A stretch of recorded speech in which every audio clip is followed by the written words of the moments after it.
A Bexar County deputy running for sheriff is calling out the current sheriff. It's all over what he says was a political stunt just hours ahead of Election Day.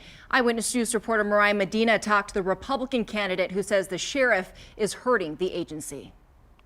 It is a political stunt. Since day one that he's got into the sheriff's office, all he's done is politic from day one and to this day. Hours before primary voters hit the polls to cast their ballots, Sheriff Javier Salazar was engaging in what one of his challengers is calling a political stunt.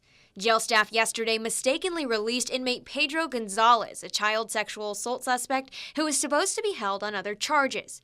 Deputies from the sheriff's office's specially trained Fugitive Apprehension Unit and Criminal Investigation Division were called in to rearrest the man. But Deputy Gary Garcia, who is a member of the Fugitive Apprehension Unit and there for the arrest, says the sheriff pulled up to Gonzalez's home in Floresville and insisted he take the inmate to the jail himself in his personal truck. Again, is not a correct procedure, especially when you have a county vehicle there. It's not like it was in exigent circumstances where you have no other choice. The sheriff's office confirmed that Sheriff Javier Salazar took the inmate in to be booked using his personal vehicle, adding that an investigator with the traffic homicide unit was also in the car. We asked why specially trained deputies who were present during the arrest could not take Gonzalez to the jail themselves in a county-owned car. The sheriff's office didn't respond. They instead sent this photo of the sheriff bringing Gonzalez to the jail. Garcia says had something gone wrong, the decision could have cost someone their life. He's putting his life in danger by being narcissistic.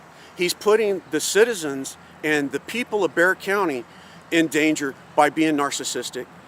A county spokeswoman says there's no policy prohibiting the sheriff from taking a fugitive in a personal vehicle. Salazar is challenged by 4 other Democratic candidates, including retired sheriff's deputy Jose Trevino and former constable Michelle Barrientos Vela, who is under indictment. Mariah Medina, KENS 5 Eyewitness News.